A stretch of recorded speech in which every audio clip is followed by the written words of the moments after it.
Va ora in onda Spazio Più. Buon pomeriggio e buon ascolto dello Spazio Più, quello in collaborazione con il SINAP, il Sindacato Nazionale Autonomo della Polizia Penitenziaria, e da Radio Libertà. Questa è una trasmissione che ormai conduco in compagnia di altri due loschi figuri che però oggi ancora latitano, ancora non arrivano. Eppure non dovrebbero latitare loro, visto e considerato che stanno dalla parte dei cosiddetti buoni, cioè sono quelli che appunto nelle prigioni svolgono il lavoro di custodi delle persone che sono finite in prigione per aver commesso reati. E visto che loro tardano, allora oggi mi piglio questa libertà. In diretta, cioè leggendo appunto, è stata pubblicata 5 ore fa su Sky TG24 questa notizia. Il Tribunale di Sorveglianza di Roma ha concesso il via libera alla riduzione di 39 giorni relativi alla pena di Gianni Alemanno, in virtù dell'istanza ex articolo 35 ter dell'ordinamento penitenziario presentata dal suo avvocato e riguardante la pena di 22 mesi di reclusione che l'ex sindaco sta scontando nel penitenziario romano di Rebibbia. La condanna era arrivata dopo l'accusa di traffico di influenze in uno dei filoni dell'inchiesta Mondo di Mezzo, cioè a dire il vero sarebbe Mafia Capitale, è più conosciuta come Mafia Capitale, nel quale è stata assolta da tutte le altre accuse. Alemanno dunque allo stato attuale uscirà dal carcere Capitolino il prossimo 22 giugno. Gli hanno fatto questo sconto di pena che d'altronde gli spettava, perché in Italia per ogni 6 mesi di prigione che un detenuto si fa ha diritto, se non commette infrazioni, se non commette reati, a 45 giorni di sconto. Gliene hanno dati, gli hanno fatto appunto questo sconto di vabbè, insomma, gli hanno fatto questo sconto per cui esce prima, insomma, e perciò potrà proseguire quella che è l'attività che ha intrapreso da penso più di un anno ormai. Praticamente Gianni Alemanno ogni 15 giorni pubblicava, scriveva una lettera ma che mandava fuori appunto ai suoi referenti, che la pubblicavano su Facebook e la rendevano pubblica.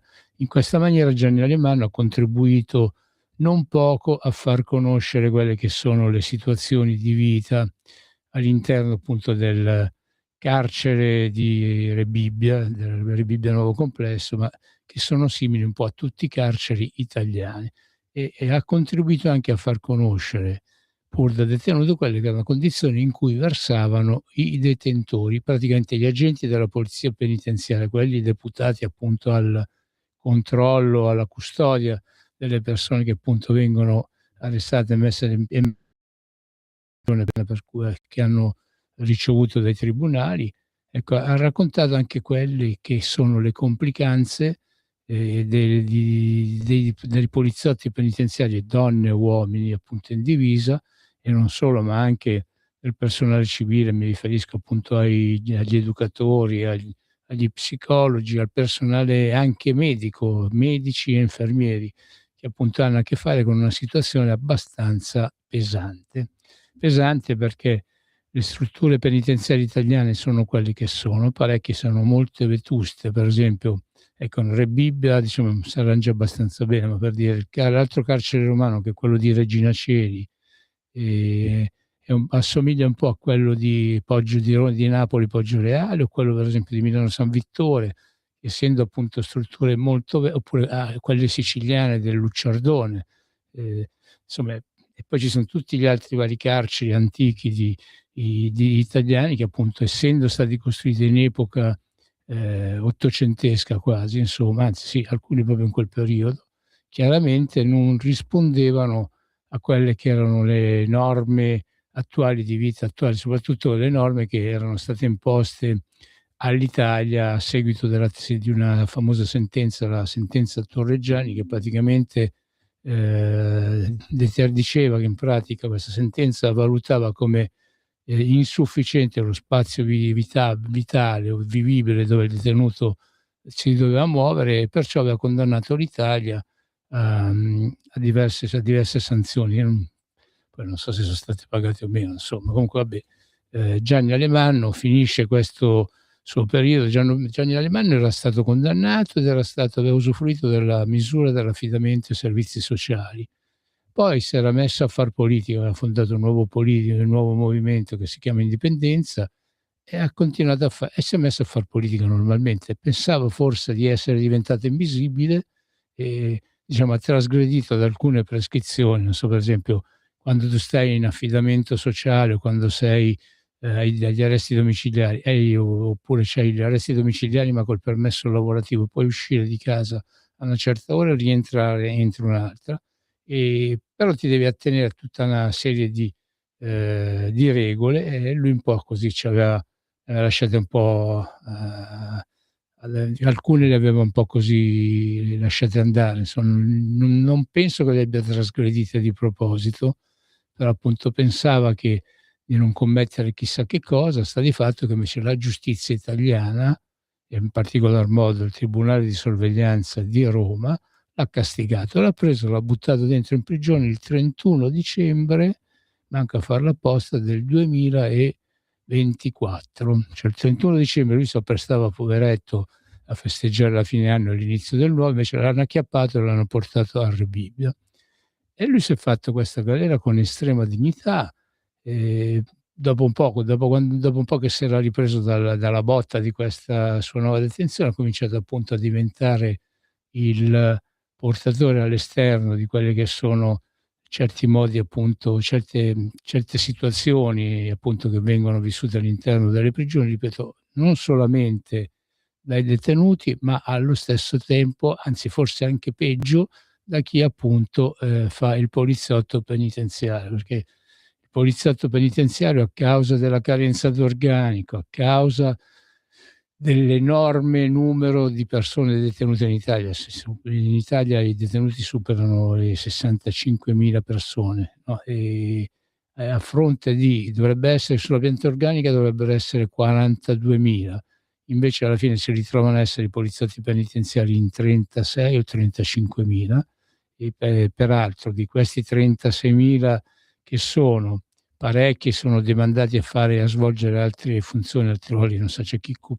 custodisce i tribunali, chi fa le scorte ai politici, chi fa praticamente lo scribacchino, fa l'impiegato, diciamo, al posto di altri. Ci sono vari uffici in quello che è il Ministero della Giustizia, dove ci sono tutti quanti i generali, sono pochi soldati, no?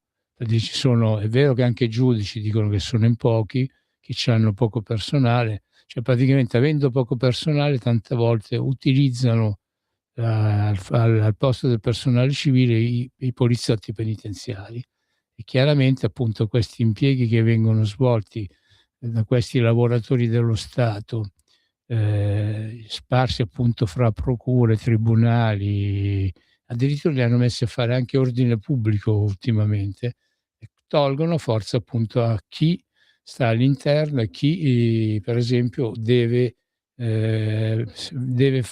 controllare, comunque deve gestire, che ne so, 100 detenuti in una sezione di una prigione. Per esempio, ecco, a Milano c'è Milano Opera, che è un carcere appunto fatto a varie sezioni, in ogni sezione ci sono almeno 100 detenuti, e tante volte questi 100 detenuti si trovano a essere gestiti solamente da una persona, solo da un operatore della polizia penitenziaria. È un po' pochino, insomma, anche perché con tutte quelle che erano le regole interne al carcere, praticamente insomma un poliziotto da solo poco può fare, insomma, con 100 persone. Però mi dice la mia splendida regista, che è Natalia, che ogni volta io mi scordo sempre di ringraziare prima, perché dovrebbe essere buona educazione ringraziare appunto chi ti dà modo di fare la trasmissione. Se non ci fosse lei, qua la trasmissione non si farebbe. Ecco, ma mi ha appena avvisato che abbiamo con noi anche il mitico Antonio Fellone. Antonio, ci sei? Buongiorno a tutti, ciao Mimmo. Antonio, ti è andata bene perché volevo prendere e dire il nostro Tony F. Invece oggi ti ho graziato, va bene? Ah, meno male, mi hai risparmiato sta cosa. Buongiorno a tutti coloro che ci ascoltano, grazie sempre a Natale dalla regia, che effettivamente è fondamentale.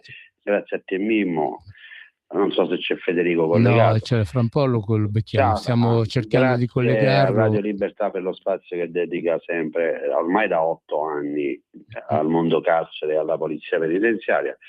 Stiamo invecchiando, Mimmo, sono 8 anni che facciamo Caro questa amico, trasmissione. sì. Sembra ieri che ti ho conosciuto, che ho avuto quella disgrazia di conoscerti per la prima volta, poi cavolo, sono già passati 8 anni, no? Che abbiamo fatto di strada. Ognuno Possiamo ha le dire che siamo disgrazie passati che si merita, lo sai.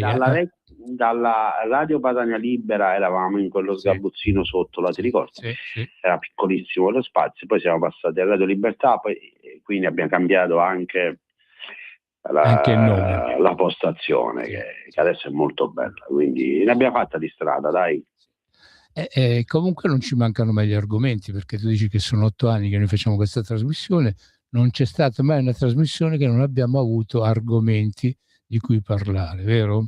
Assolutamente, non so se dire purtroppo o per fortuna. Purtroppo perché vuol dire che comunque lavoriamo in un mondo che è molto complicato, per fortuna perché vuol dire che abbiamo di cui parlare, abbiamo tanto da parlare, quindi per quanto ci riguarda gli argomenti non mancano mai, perché anche se si dà tanto bisogna sempre dare di più, e quindi diciamo che è un mondo che ci dà da lavorare, dai, in tutti i sensi, sia per i colleghi che lavorano in prima linea che per noi che raccontiamo la realtà, perché lo sottoscrivo, la realtà senza filtri e censure del mondo carcere da 8 anni a questa parte. Soprattutto con competenza, Antonio, perché noi la prigione l'abbiamo conosciuta.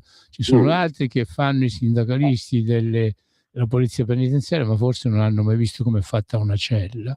Non sanno. Diciamo che la nostra fortuna è quella comunque di interagire con tutto il territorio, no? Perché spesso abbiamo ospiti, persone che intervengono da varie regioni d'Italia e gente che comunque lavora in galera, e quello è importante, perché bisogna sempre conoscere ciò che si racconta, no? O ciò che si rappresenta, perché non puoi parlare o rappresentare o raccontare di un qualcosa per sentito dire o così con la fantasia. Devi raccontare sempre e solo comunque la realtà dei fatti. E noi non usiamo l'intelligenza artificiale per fare le nostre trasmissioni e non diamo i dati che diamo grazie all'intelligenza artificiale. Le trasmissioni che facciamo noi ce le facciamo proprio al momento. Sono sempre reali, le notizie sono sempre reali, piuttosto stiamo zitti se non sappiamo, ma non parliamo se non conosciamo, questo è fondamentale. Che come io lo dico sempre, come diceva prima Levi, se comprendere è impossibile, conoscere è necessario, quindi su questo noi dobbiamo sempre basarci. Detto questo, Mimmo, voglio dare alcune notizie, perché sono stato assalito da 6.000 messaggi Instagram, WhatsApp, Facebook. È stato emanato un interpello straordinario per il gruppo operativo mobile della Polizia Penitenziaria. È un interpello straordinario che possono partecipare solo coloro che ad oggi appartengono al ruolo agenti assistenti. Quindi purtroppo per loro non possono partecipare gli allievi che stanno frequentando il corso di formazione, il 186, che voglio ricordare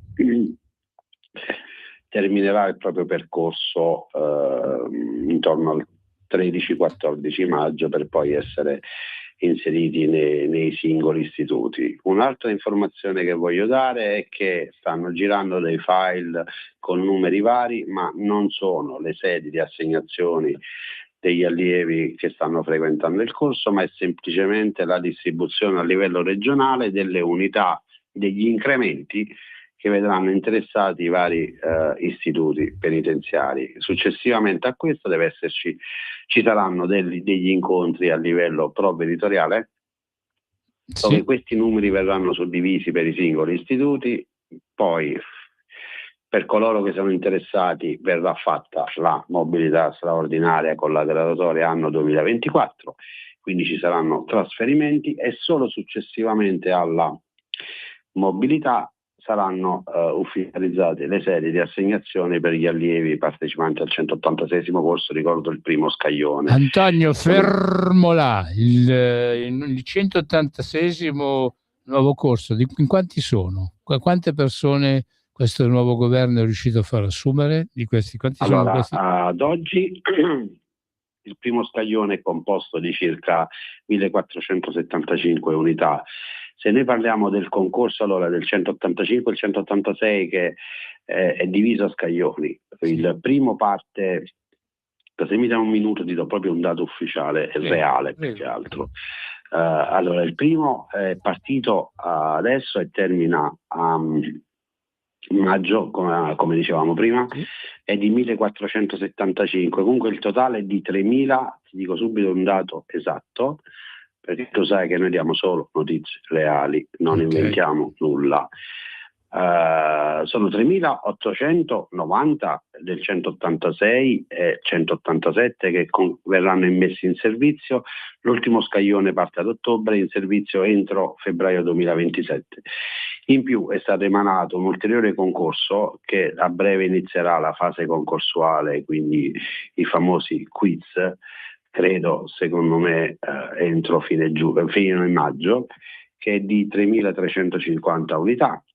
Quindi mettendo insieme tutti i dati, da quando è vivo questo governo, quindi dal 22 ottobre 2022 ad oggi, solo nel ruolo agenti assistenti sono stati assunti circa 14.500-15.000 poliziotti penitenziari, a fronte di circa 6.600 pensionamenti, quindi c'è un trattino più. E questo è fondamentale, quindi sono numeri importanti, ripeto, sono ancora non risolutivi, perché come abbiamo già detto in passato, Mimmo, i vecchi governi che si sono alternati non hanno assolutamente pensato né al nostro mondo né tantomeno al nostro corpo, perché come abbiamo già detto altre volte i vecchi concorsi erano di 250 più 100, 350 più 100, 400, 500, invece questo governo si è dato da fare. Antonio è arrivato con noi pure l'altro co-conduttore Federico, benvenuto fra noi. Sì, tanto io volevo fare che molte procure ci ascoltano, volevo fare insomma una piccola denuncia, perché io sono contro la mia volontà in trasmissione dopo tutta una serie di messaggi minatori di Mimmo Magnetta che mi ha mandato sul telefono. Poi farò uno screenshot e invierò tutto alla procura. Sì, manda. Anche, senti un po', ma oltre a questo screenshot che farai appunto alla procura competente, qual è la procura competente per Radio Libertà? Milano o Monza? Milano, nonostante che c'è qualcuno che esonda come il Lambro. E anche si stanno facendo i lavori al Parco Lambro, tra l'altro, perché per l'adeguamento dell'alveo del fiume, ecco, era stato chiesto di indagare. Perché sono ignoranti, Radio Libertà è più vicina al Seveso che al Lambro, hai capito? Cioè non si intendono manco di quello che è la toponomastica di Milano. Ma a Monza piace esondare, questa Brianza che è chiusa, no? Che è piccolina a livello territoriale, però è molto popolosa e ha gravissimi problemi di ordine pubblico. Voglio ricordare che sotto il Tribunale di Monza c'è Cinisello Bassamo, Sesto San Giovanni, Cologno Monzese, e sono dei comuni che hanno una vivace attività criminale, ecco. Ci puoi trovare di tutto, dallo spaccio di stupefacenti al traffico di armi automatiche e non, e insomma sarebbe bello che ci si attenesse a quello, però è meglio tenere un profilo basso, perché le procure hanno una denuncia facile, non vorrei che una piccola esondazione ci portasse tutti e tre presso la casa circondariale San Quirico di Monza, perché è molto facile in Italia. Potresti chiedere direttamente ad Antonio Fellone, che è in collegamento con noi, di quei 1475 nuovi agenti verranno appunto in Brianza. Antonio, tu ce lo sai dire? Tutti 1.400 non penso. No, allora, se arrivassero 75 non sarebbe male. Sì, è stata già fatta a livello nazionale la distribuzione per i vari provveditorati del primo scaglione, come dicevamo prima. La previsione era di 1475, è stata suddivisa a livello di provveditorati e adesso a breve dovrebbero esserci degli incontri a livello regionale per la distribuzione degli incrementi dei vari istituti penitenziari, quindi è un dato che ad oggi non possiamo dare. Molto probabilmente possiamo dare, anzi no, molto bene, sicuramente lo possiamo dare la prossima trasmissione, quelli che saranno gli incrementi per ogni singolo istituto, quindi in questo caso parliamo della Lombardia. L'unico dato che posso darti certo è che l'incremento, non l'assegnazione, l'incremento significa che comunque un qualcosa in più. A Lombardia dovrebbero toccare circa, non ricordo bene, 130 unità in più rispetto all'assegnazione, perché voglio ricordare che tale assegnazione è correlata alla mobilità straordinaria con graduatoria 2024. Quindi sono incrementi, non sono assegnazioni dirette, quindi non è che dove c'è carenza. Perdonami, quanto hai detto che quant'è l'incremento di quante persone, di quante unità? 100? In circa 130, adesso non ricordo nello specifico, perché noi dobbiamo ricordare che ci sono tanti provveditorati, quindi 1475 è il dato che tu devi dividere tra tutti i provveditorati. Detto ciò, per fare un esempio, parliamo di Monza, sì. Chiudo a caso.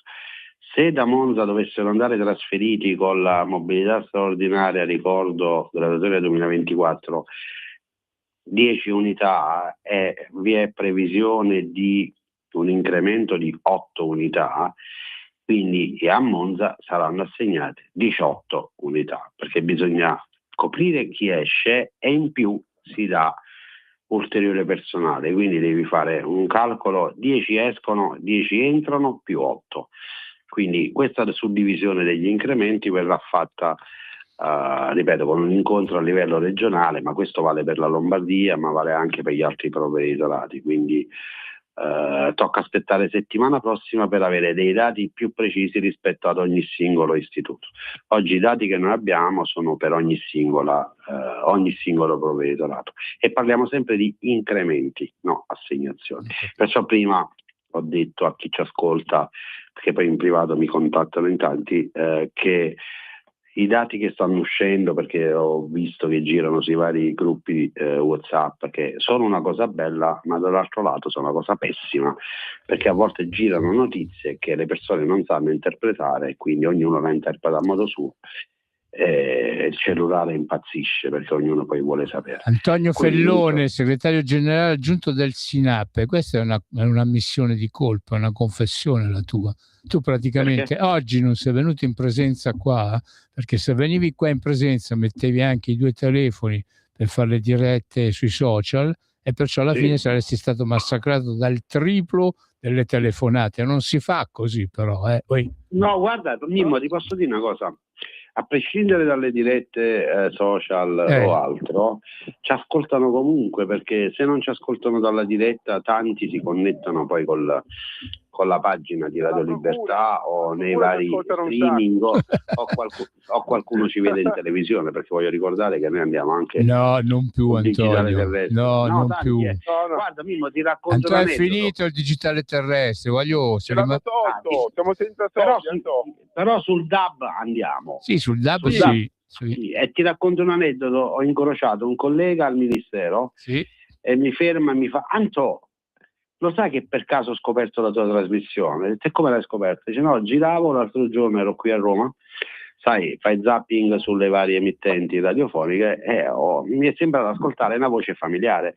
Mi sono soffermato e ho capito che era la tua e della trasmissione, e da allora in poi io l'ascolto sempre, perché siete gli unici che parlate di carcere e di polizia penitenziaria, e questo, io essendo un appartenente, essendo orgoglioso di appartenere al corpo, a me fa piacere se ci sono persone che dedicano del tempo al nostro corpo. Dice: adesso è diventato per me un appuntamento fisso il venerdì dalle 15 alle 16, perché mi piace ascoltare notizie che riguardano il mio mondo, e soprattutto da persone che lo animano. Da altre parti si parla di noi, ma sempre e solo in maniera negativa.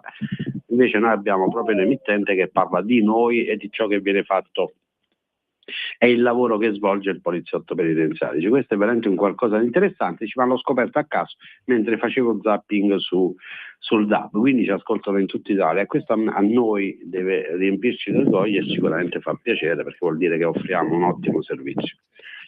Sì, sicuramente è un servizio fatto di competenza, di vita vissuta in quello che è il lavoro. E per giunta noi comunque abbiamo anche ascoltatori molto giovani, abbiamo ascoltatori anche a volte anche che fanno anche la trasmissione, ascoltatrici che hanno manco un anno, appena un anno, pensa un po'.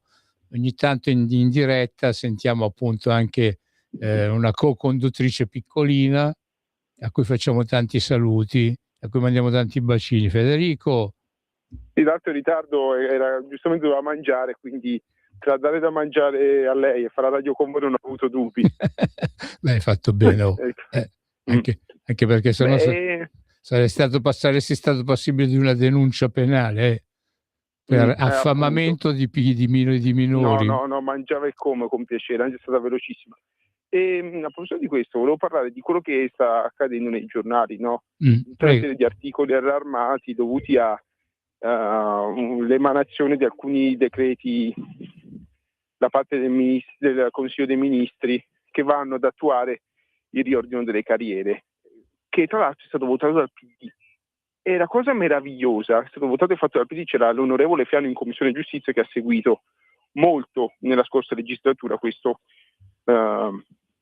riforma, questo riordino che ha equiparato la polizia penitenziaria agli altri corpi, perché devo ricordare che prima la polizia penitenziaria era monca, aveva una carriera che insomma a livello di ufficiali non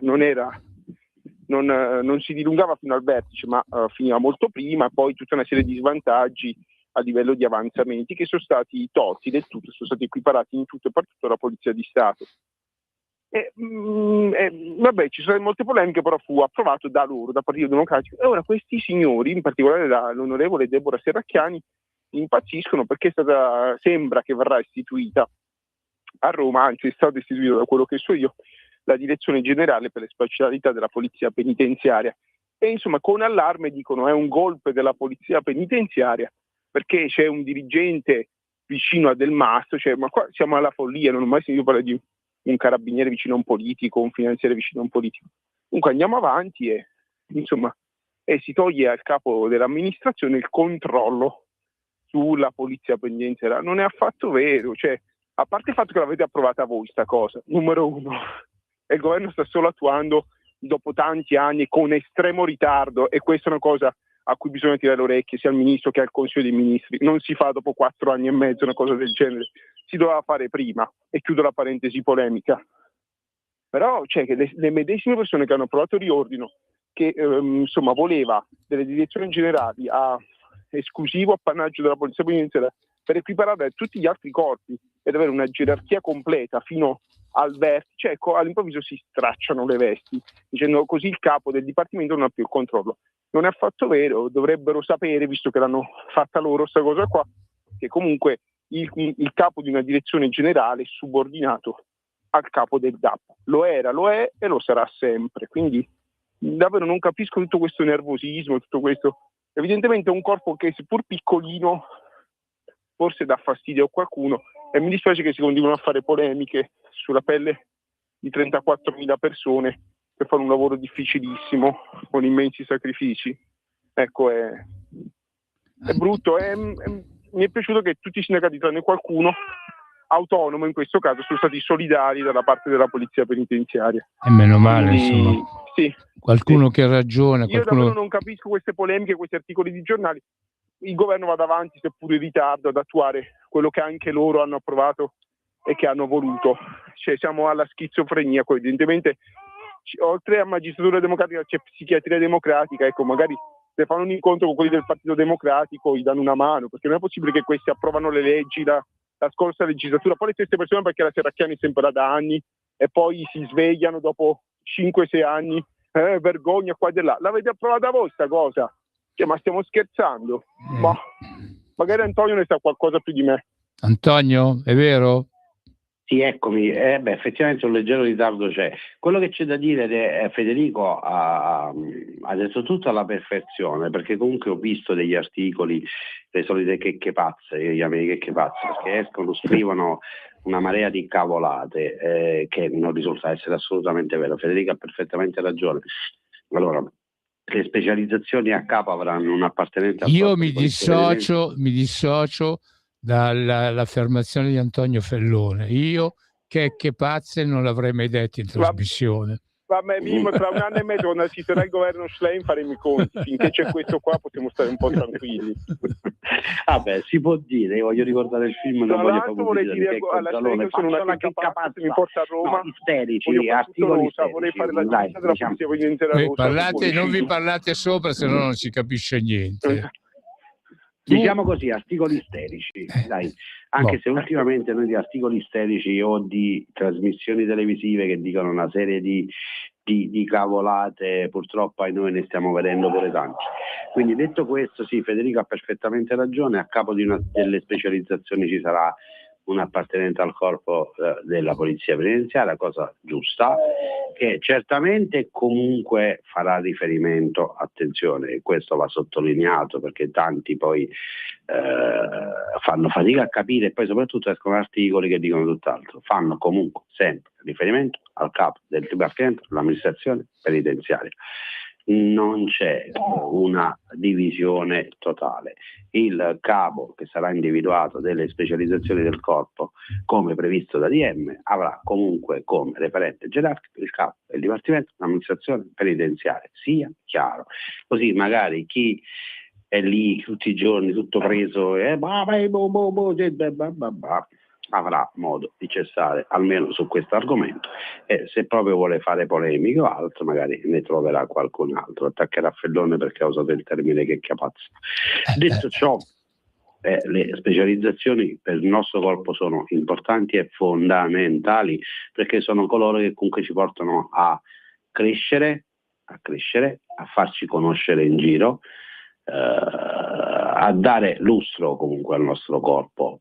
Si è lavorati tanto per arrivarci. Non ho capito perché oggi, come diceva pure Federico, c'è stato un rallentamento, oppure invece no, bisogna accelerare, e la volontà del governo è quella di accelerare, la volontà di quella adesso dell'amministrazione è quella di accelerare e di arrivare a definire il tutto. La notizia in mio possesso: dovrebbero esserci delle convocazioni a maggio in merito, per metà maggio, subito dopo la prima metà di maggio, e il cerchio dovrebbe chiudersi. Come secondo me è fondamentale e importante chiudere anche il cerchio del nuovo regolamento di servizio, che voglio ricordare che è vecchio di 30 anni, quindi anche su questo già c'è una bozza e anche su questo bisognerebbe arrivare alla conclusione, e credo che ci si arrivi a breve, perché queste sono cose importanti e fondamentali. Perdonami Antonio, regolamento di servizio che a me sfugge. Il regolamento di servizio del corpo di polizia penitenziaria, tutto ciò che è certo, assolutamente sì. Perdonatemi, c'è Natalia che non riuscivo a capire i suoi gesti, ma abbiamo la pausa. Secondo me dobbiamo andare in pubblicità. Esatto, sì. Ok. Pubblicità, rimanete su Radio Libertà.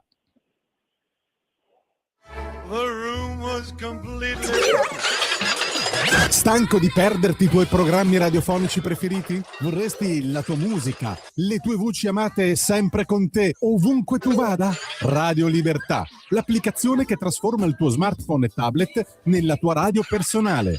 Scaricala ora, è gratis per i dispositivi Android e iOS. Avrai tutta la programmazione quotidiana di Radio Libertà a portata di mano. Scopri di più su radiolibertà.net. Semplicemente la tua radio.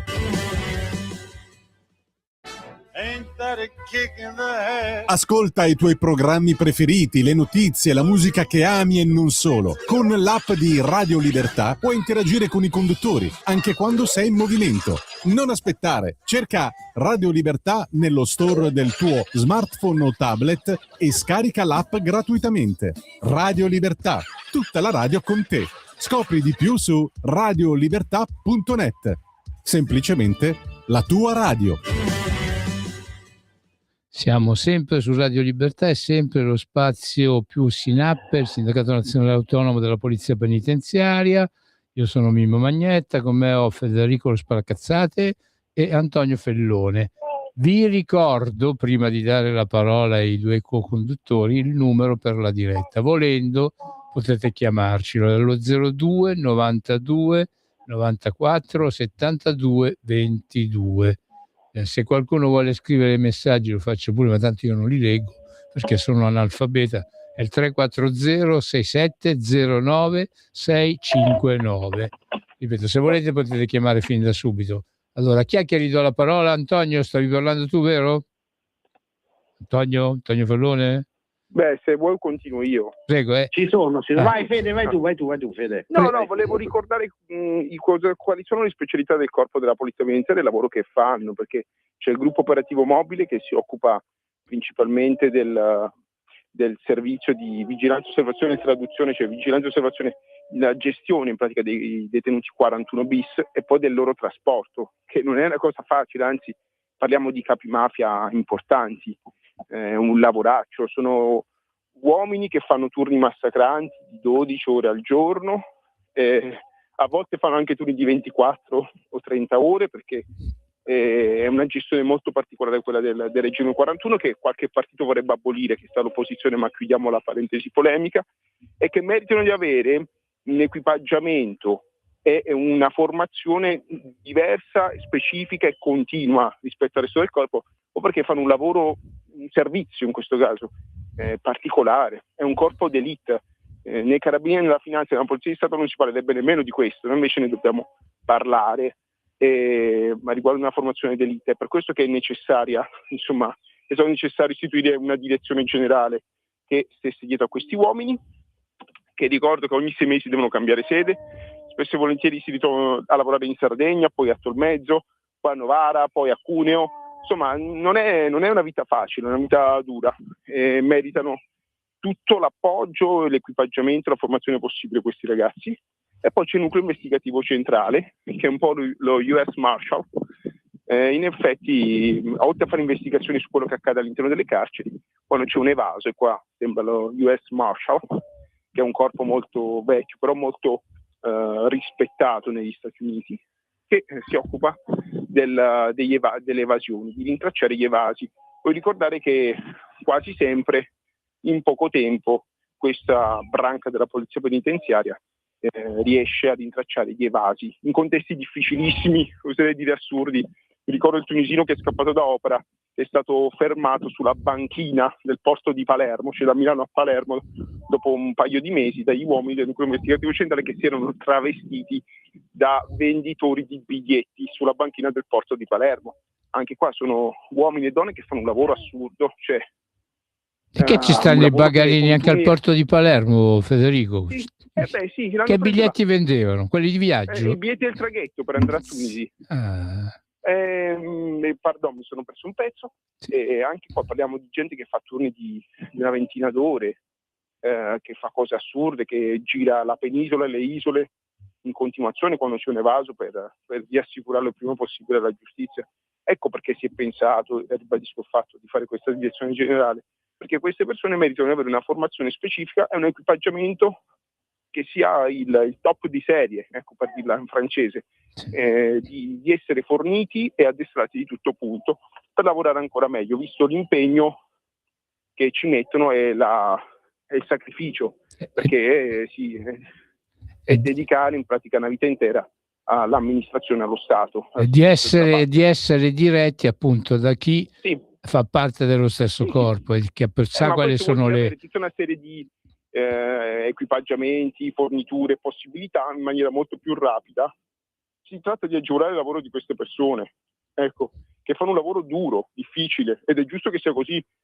Ribadisco, nei carabinieri, nella polizia non si parlerebbe nemmeno di questo, ma nemmeno nell'esercito si parla di questo, nei corpi d'élite, perché hanno tutti delle direzioni particolari per agevolare questo lavoro. A me dispiace che per l'ennesima volta, insomma, si faccia polemica e si vada a criticare, a demolire il lavoro di onesti lavoratori, in questo caso con la divisa, che fanno dei turni, cioè davvero si sacrificano in maniera importante e dura per il servizio, per il corpo, e a questo va dato merito a questi ragazzi. Spero che da ora, insomma, con la nuova direzione avranno quello che gli compete in tutto e per tutto. Io spero che la nuova direzione sappia portare avanti anche il ragionamento. Tu hai parlato appunto, se uno è del corpo sa quali sono le dotazioni che servono, ma penso che oltre alle dotazioni, alle divise, alle armi, agli attrezzi vari, servirebbe anche qualcuno del corpo che prende e chiede alla politica o chiede alle amministrazioni di dare anche rispetto a chi fa questo lavoro. Io mi immagino un papà che fa il servizio al GOM o al NIC e che ha il problema appunto di avere dei bambini piccoli e non riesce a piazzarli al nido perché i nidi sono tutti occupati, perché gli strani detenuti, cioè Antonio Fellone tante volte ha detto che i detenuti stranieri sono la maggioranza nelle prigioni italiane, no? Antò, ti voglio da fare uno scoop. Ci sono i bambini degli stranieri che sono anche la maggioranza nei nidi e negli asili italiani. Cioè, se uno mette al mondo un bambino, se un poliziotto penitenziario, una poliziotta penitenziaria mettono al mondo un bambino, non hanno nessun vantaggio dallo Stato, nessun aiuto dallo Stato affinché appunto possano avere una collocazione in un nido. Perciò mancano, tu dici vabbè capire, mancano anche i posti letto, mancano le caserme per gli agenti della penitenziaria, figurati un po', tu vieni a tirare fuori questo argomento. Ecco, tanti poliziotti penitenziari, tante poliziotte penitenziarie sono anche mamme e papà e devono appunto fra un servizio e l'altro badare anche alla famiglia. Lo Stato dovrebbe dare anche sostegno a queste persone, cosa che invece non avviene. Partiamo dalla base, quindi, iniziamo dal lavoro, poi piano piano arriviamo anche al resto. Vabbè. No, partiamo dalla base, facciamo lavorare bene queste persone. E l'obiettivo appunto di questa istituzione, di questa direzione in generale è proprio quello, almeno per chi fa questi servizi speciali nel corpo. Sì, ma voglio sperare che appunto, cioè, essendo stati anche padri e madri anche loro, sappiano anche valutare queste cose, perché se un appartenente al GOM o al NIC va al lavoro tranquillo riesce anche a produrre di più, o no? Sbaglio Antonio Fellone? Assolutamente sì, no, rispetto a quello che dicevi tu prima, non è che i detenuti stranieri sono la maggioranza, abbiamo un dato altissimo, quello sì, in alcuni istituti del nord sono non la maggioranza, di più, perché abbiamo istituti al nord dove il 70% sono detenuti stranieri, ne voglio citare qualcuno, che hanno un tasso di presenza di detenuti stranieri altissimo, che è Cremona, Como, Brescia, lo stesso Monza, la Lombardia, il Piemonte, sì, è vero. Come è vero, comunque noi un grossissimo problema ce l'abbiamo anche con la giustizia minorile e quindi i cosiddetti Maranza, che saranno i nostri futuri ospiti, è brutto dirlo, ma è così, e che sono i peggiori nella gestione. Tu dicevi prima, sì, va bene, i nidi sono tanti poi figli di stranieri, ma ben vengano, cioè guarda, perché deve passare un messaggio, perché qualcuno mi ha detto ma tu ragioni, no, io ragiono che quando una persona straniera arriva in Italia si comporta bene, rispetta le mie leggi, rispetta la mia religione, anche se non la condivide però la rispetta, per me è una persona qualunque, una persona normale, può essere un cittadino italiano, ben vengano, perché comunque non mi danno fastidio. Il problema va sempre e solo fissato sulla questione che arrivano in Italia solo ed esclusivamente per delinquere, perché sanno che poi la fanno franca, oppure se presi e messi alle patrie galere non gliene fotte nulla, perché non rispettano le leggi, non sono avvezzi al rispetto delle regole, aggrediscono, e Federico lo sa meglio di me che lavora in prima linea. Lui il problema principale nella gestione della popolazione dei detenuti c'era anche proprio con queste persone qui. Quando io parlavo di maggioranza dicevo sì, oggi conta la percentuale del più del 30% di detenuti stranieri presenti nelle nostre prigioni, sì, e sono la maggioranza di essi che creano problemi nelle nostre carceri. Sono loro che protagonisti degli eventi critici, sono loro che non puoi gestire, e sono queste persone che bisogna lavorare tanto per cercare di rimandarli a casa loro. Questo tipo di persone, no lo straniero in generale, il tunisino, il marocchino, l'algerino, l'albanese, il rumeno, assolutamente, perché finché arrivano in Italia, lavorano e dimostrano di rispettare la nostra legge, amen, ma figurati. Ma il problema è di chi arriva in Italia pensando di poter fare tutto ciò che voglia, non rispettando leggi, regole e soprattutto non rispettando gli italiani, perché noi purtroppo noi spesso vediamo, soprattutto nelle zone delle stazioni delle varie città e soprattutto al nord, delle situazioni veramente assurde, per non dire Roma, perché io da circa 4 anni mi capita di stare a Termini e vedi di cotte e di crude, vedi veramente un atteggiamento proprio pessimo, e quindi perciò questo governo ha ritenuto opportuno mettere mani sul decreto sicurezza, che vogliamo ricordare è stato approvato proprio oggi finalmente, è legge, e tante cose cambieranno. Io invito a chi ci ascolta di andare a leggere ciò che prevede il decreto sicurezza, sono cose veramente interessanti, e una su tutte per me era fondamentale, poi diciamo ciò che riguarda la polizia penitenziaria, ma i furti in abitazioni, le pene sono state triplicate ed è giusto così, perché oggi veramente anche a casa nostra siamo insicuri, e quindi dare un segnale, poi ovviamente sta al magistrato di turno, al giudice di turno punire giustamente in maniera equa chi delinque, perché la legge c'è, va applicata, però è capitato qualche volta che pur in presenza di una norma, di una legge, o non è stata applicata, è stata applicata in maniera discrezionale.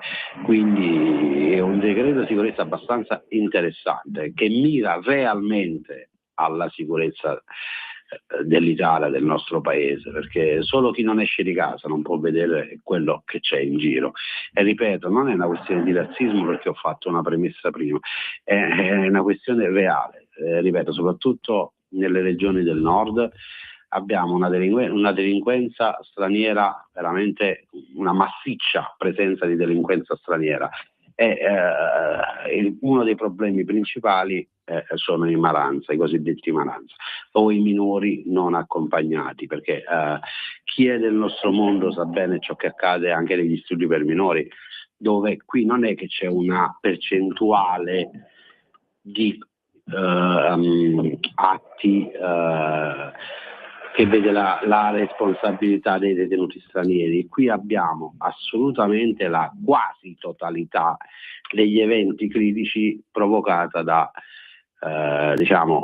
minori non accompagnati, da ragazzi che arrivano da fuori senza genitori, senza nulla, e ci creano dei problemi allucinanti. Quindi si deve lavorare in questa direzione. Vuoi stare in Italia, stai in Italia, se stai in Italia ci stai nel rispetto della nostra norma, delle nostre norme, della nostra legge, e nel rispetto di tutti. Se credi di venire qua e fare ciò che vuoi, hai sbagliato proprio palazzo, come si dice a Napoli, quindi io ti piglio e ti rimando a casa.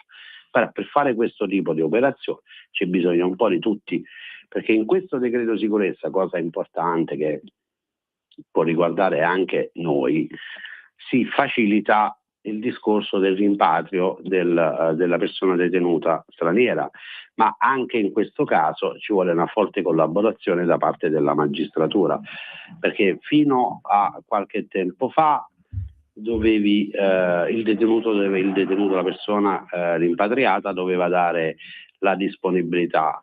Ad oggi questa questione potrebbe cambiare, perché non c'è più bisogno della disponibilità del detenuto, ma dell'esecuzione da parte della magistratura. Quindi, ripeto, è un decreto molto interessante, veramente mira alla sicurezza del paese, quindi chapeau, oggi è legge, e invito tutti coloro che ci ascoltano magari a dargli un'occhiata, perché so tante cose che possono interessare. Federico? Speriamo che non si sia svegliato troppo tardi il governo. Ben vengano queste misure, anche perché vorrei ricordare che le persone più arrabbiate sono proprio quegli stranieri che in Italia lavorano regolarmente, che danno un contributo importante, e che insomma molti di queste persone che hanno la cittadinanza italiana e stanno entrando anche nella polizia penitenziaria. Vi assicuro che gli agenti più arrabbiati della situazione sono proprio gli agenti che hanno origini di straniere, che sono costretti a vedere cose del genere, anche perché loro, avendo origini da paesi nordafricani, da Sud America, vedono che il trattamento invece dei loro paesi di origine è totalmente diverso. Non esiste quello che accade qua, che fa sembrare quasi un hotel, come dicono pure qualche recluso le nostre case. Per carità, nessuno vuole sadismo o altre cose, però c'è da fare sicuramente, che comunque l'Italia sia un polo di attrazione in tutta Europa, perché la fai franca facilmente, è una cosa che la sappiamo e vediamo, e ben vengano queste misure. Speriamo che non sia troppo tardi. Ecco, anche perché quando e se torneranno al governo le persone della sinistra, ci sarà il famoso governo Schlein, la paura è che smonteranno tutto. Quindi davvero speriamo che non sia troppo tardi. Allora, se mi permettete, volevo dire una cosa in merito, così diamo delle informazioni precise, no? I punti principali che prevede questo decreto sicurezza bis. C'è lo stop alle lame, il divieto di vendita, porto e uso senza giustificato motivo di coltelli e armi da taglio. E questo è importante, perché purtroppo ai noi ultimamente sentiamo spesso di accoltellamenti, morti e feriti, quindi questo è un qualcosa di importante. Poi c'è la questione basta furti e bosseggi, pene più severe per i reati contro il patrimonio. Questo è quello che vi dicevo prima. Il contrasto alle baby gang e ai minori violenti è anche questo purtroppo a noi è un problema sociale. La responsabilità genitoriale, le multe per i genitori che non controllano i figli minorenni, purtroppo anche su questo ne abbiamo visto di casi che addirittura a me una cosa che ha lasciato allibito, ho letto da una parte le dichiarazioni di uno dei ragazzi che hanno ammazzato quella povera persona a Massa, credo, in Toscana, che ha detto ma mio figlio ha semplicemente reagito a un'aggressione. Porca miseria, invece di dire che tuo figlio è un delinquente, è un assassino, l'hai giustificato dicendo che ha reagito a un'aggressione, che poi tra l'altro 5 con 6 contro 1, vediamo chi è aggredito e chi è stato aggredito. La tutela processuale per tutti, oltre alla tutela processuale per tutte le forze di polizia, questo governo ha dato più garanzie ai cittadini in caso di legittima difesa. Anche questa è un'ottima notizia, è un qualcosa che ci voleva. Poi questa è recente, nel senso che ho avuto esperienza io personalmente, che sabato ero con l'amico Mimmo a Piazza Duomo e sappiamo Mimmo a qualche centinaio di metri da noi i soliti pacifisti e manifestanti di sinistra stavano spaccando di tutto e di più, no? Quindi fortunatamente la differenza si vede lì, migliaia di persone che partecipavano alla manifestazione della Lega, famiglie, bambini, è stato veramente bello e emozionante, e qualche centinaio di metri c'erano i soliti pacifisti, tra virgolette, della sinistra che pensavano invece a spaccare di tutto. Comunque, quindi è piazze e manifestazioni sicure, misure contro violenza e disordine nei cortei, quindi anche questo ci voleva. La stretta sull'immigrazione irregolare, espulsioni certe dei detenuti stranieri con pena inferiore ai 2 anni e meno abusi nei ricorsi. Questo è quello che vi dicevo io prima, che è un'altra parte molto importante e fondamentale del decreto, perché adesso è più facile poter espellere i detenuti stranieri. La lotta allo spaccio è più sicurezza nelle scuole e sui mezzi pubblici, che anche qui abbiamo visto purtroppo di recente atti gravissimi. Quindi è un decreto sostanzioso e, come ti dicevo prima, che mira realmente al problema sicurezza che abbiamo in Italia, perché purtroppo a noi ultimamente ne vediamo di cotte e di crude. Vediamo che con l'entrata in vigore di questa legge magari la situazione migliori, e se c'è qualche laguna bisogna intervenire anche lì. Poi magari la prossima trasmissione parleremo quello che prevede nello specifico per la polizia penitenziaria, perché alcuni punti li tocca, come magari la possibilità di provvedere a nuovi concorsi sia rollagenti ma quello dei sottufficiali, il discorso dove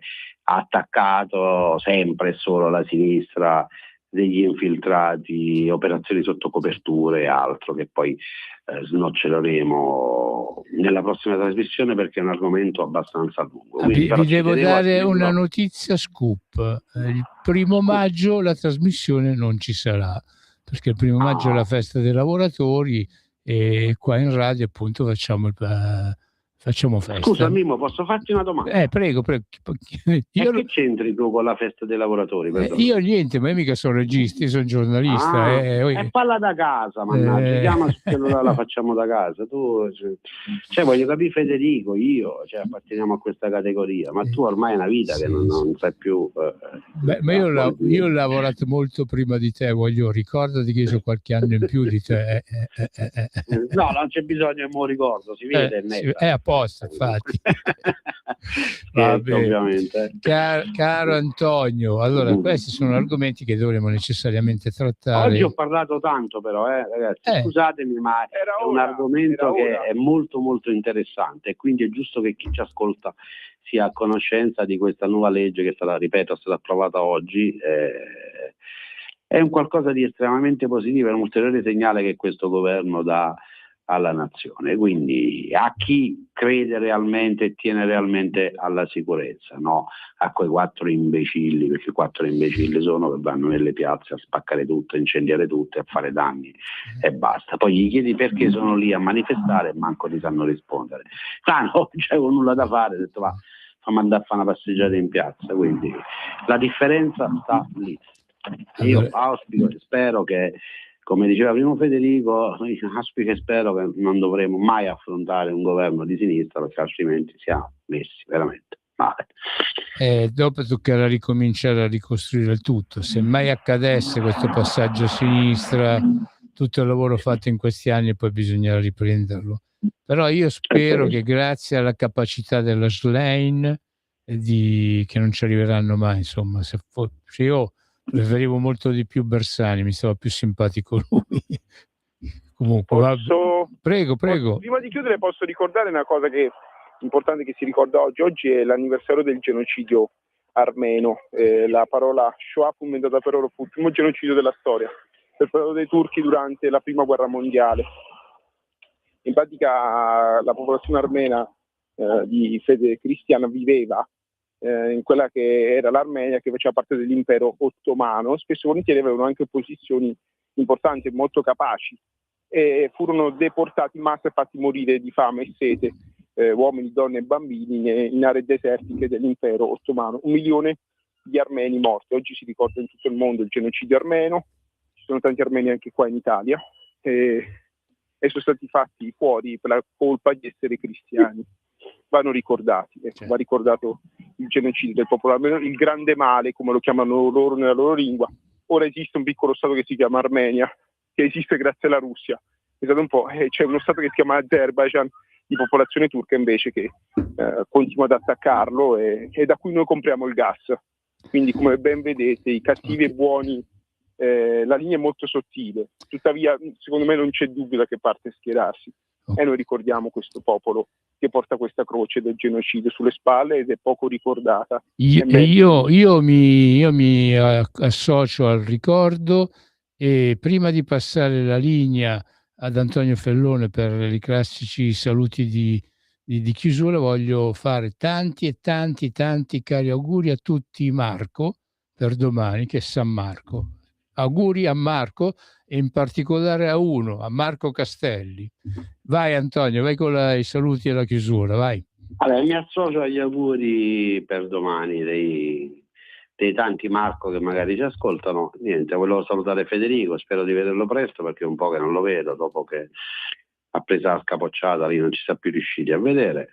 Ringrazio te Mimmo, sempre top, nonostante l'età e nonostante il fatto che tu non lavori. Volevo ringraziare Natale alla regia, grazie sempre a Radio Libertà per lo spazio che dedica al mondo carcere e alla polizia penitenziaria.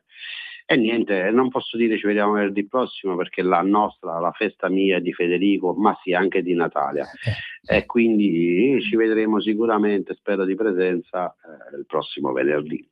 Come dico sempre, viva la polizia penitenziaria, viva il SINAP. Buona giornata a tutti.